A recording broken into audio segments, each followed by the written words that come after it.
Yo creo que la medicina tiene una función social, no es exclusivamente como ahora a llenarse de plata en un instante. Bueno, mire, yo nací en Bucaramanga el 9 de marzo de 1936, es decir, cumplí 86 años. Siempre desde niño mi deseo era estudiar medicina. Después, como allá no había facultad de medicina, hoy sí la hay, entonces me vine para Bogotá a estudiar medicina cuando tenía 17 años. Me presenté al examen de la Nacional y pasé, que eso era una ganga, porque eran muchísimos los aspirantes. No había sino la Nacional y la Javeriana. Estudié en la Nacional, aprobé bien todos los años, estuve entre los mejores. No tuvieron que pagar por mí sino el primer año, porque los años siguientes a los 5 mejores del curso les rebajaban la matrícula. Terminé, trabajé unos meses en la Ortúa, porque nos exigían trabajar en un hospital general, y después entré a trabajar a Santa Clara.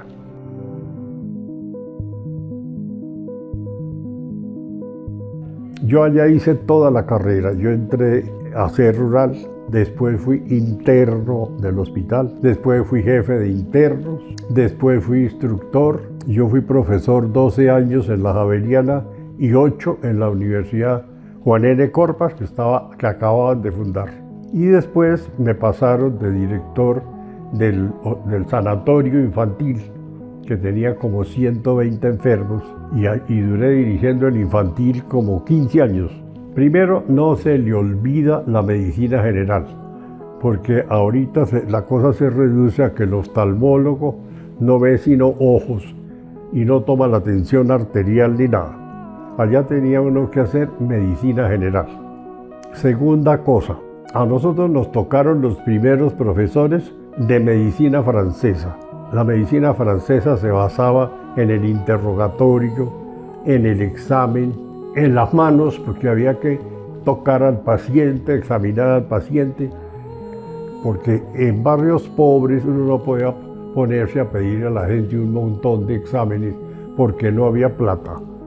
Entonces tenía que ser con clínica, ¿no? Pensando y imaginándose qué tenía y examinándolos. Entonces, eso me hizo practicar la medicina, es decir, con pocos recursos médicos y con pocos recursos diagnósticos. Las personas pobres son muy gratas. Yo nunca vi una persona que fuera ingrata conmigo, generosas, porque así fuera unos huevos, un poco ramo, pero algo me llevaban después de regalo. Una persona me recomendaba con otra. Gente honesta, es decir, honrada, de buena fe. Eso eran las personas, la mentalidad de la gente pobre como yo la conocí. Trabajadores. Que uno como médico tiene una gratitud, una sensación de gratitud con los pobres. La gente que uno disecaba en un anfiteatro, que eran los muertos que nadie reclamaba, generalmente eran personas pobres.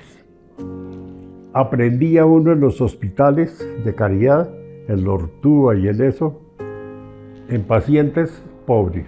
Entonces yo creo que uno tiene como una deuda de gratitud. Bueno, ¿cómo ha cambiado la medicina? Mucho. Al principio, cuando yo comencé, éramos pocos médicos. Aquí en Bogotá había 2 facultades. La Nacional, que era tradicional, que eso tenía como 100 años, y empezaba la Universidad Javeriana. Entonces no había tantos medios diagnósticos. Por ejemplo, el TAC no existía, la ecografía tampoco, la resonancia magnética tampoco, un poco de exámenes de laboratorio tampoco existían. Los profesores eran gente muy preparada, eran los mejores médicos de Bogotá. Existía la medicina particular, ¿no? Entonces los tipos dedicaban toda la mañana a enseñar. o en la universidad o en el hospital. Y por la tarde a su consultorio. Y como había mucha clientela, eran muy ricos. Y era gente muy importante. Muchos eran ministros, muchos habían sido embajadores, bueno, eran profesores de mucha trayectoria y sabios. Y los estudiantes, pues como éramos pocos, entonces nos exigían mucho y nos podían controlar, porque allá se daba la clase en general en la universidad, pero cuando ya pasábamos a estudiar las clínicas, es decir, a atender enfermos, entonces cada profesor tenía un grupo. Uno veía medicina interna con el profesor fulano de tal, por ejemplo, el profesor Uribe, que en esa época era lo mejor de médicos. Entonces él tenía un grupo de 15, por ejemplo. Entonces, claro, 15 los podía controlar el profesor. Estar al lado de uno. No, hoy pone un CD y oye los ruidos del corazón hasta que se los aprende. Aquí no da más remedio que oír al enfermo y aprenderse, y así eran de rígidos los exámenes también, porque no eran escritos, eran orales. Y no era un solo profesor, era un jurado. Eran 3 o 4 profesores y le preguntaban a uno y le exigían.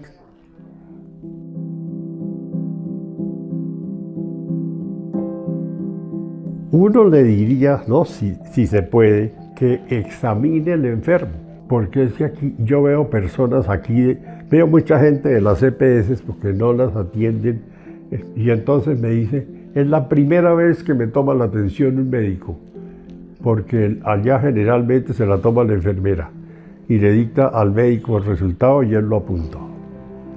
La primera vez que el doctor me oye o me toca, porque el doctor está sentado en el computador escribiendo, y hagas esos exámenes y vuelva. Y él ni sabe a quién está atendiendo, porque es que pase el siguiente. Entonces, pues eso despersonaliza mucho.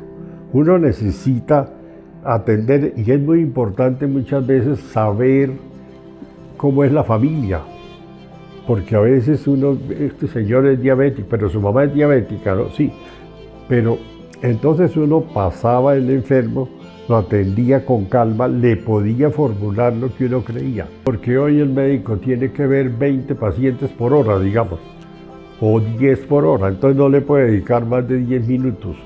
Fuera de eso tiene que llevar un montón de papeles para llenar, porque hay que hacer que el paciente le firme la constancia de que lo atendió, de que recibió las drogas.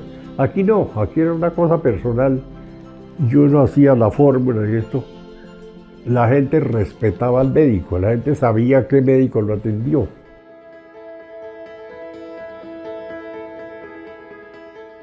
La cantidad de emisiones de CO2 que están alterando la atmósfera, eso lo ve uno mucho con los pacientes,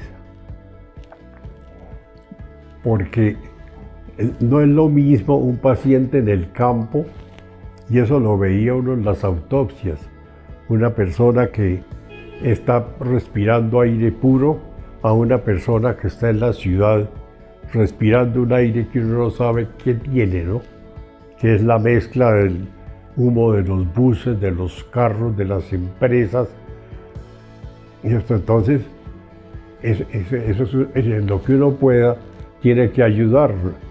Eso de tirar la basura y luego no guardar la basura, todos esos que contaminan, que actualmente en eso están muy interesados, ¿no? Exigiendo en un talego rojo las cosas contaminantes, en otro el papel, reciclar, en 2 palabras. Enseñar a sembrar árboles, que era la otra cosa, porque la gente no se preocupaba mucho con eso. En muchas casas cocinaban con cocina de carbón, pero de carbón vegetal, no de carbón mineral como aquí, o con leña. Eso hace que mucha gente tenga enfisema por aspirar el humo de la leña, y de paso acababan con los bosques.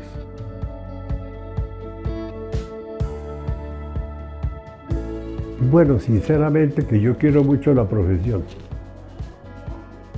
que pienso que es el momento en que uno más sabe.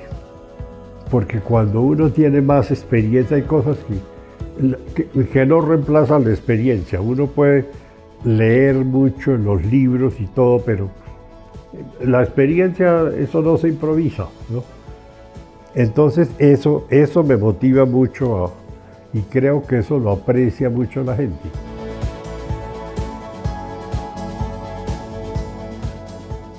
Es una oportunidad que uno tiene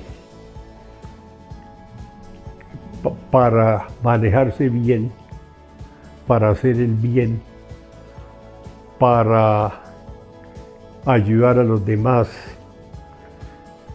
para tener una familia, para criar una familia, para orientar los hijos.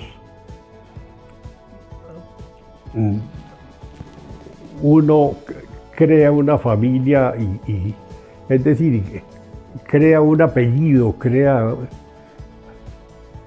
es lo que llamarían antes un patriarca, una persona que se hace cargo de sus hijos y que los cría y que los trabaja, que está en la obligación de dar buen ejemplo, porque las personas que son menos que uno se fijan en el ejemplo que uno da, que debe procurar hacer el bien. Uno está obligado, como que está obligado a enseñar, porque el que no sabe no puede enseñar, el que sabe tiene que dar ejemplo y enseñar al que no sabe.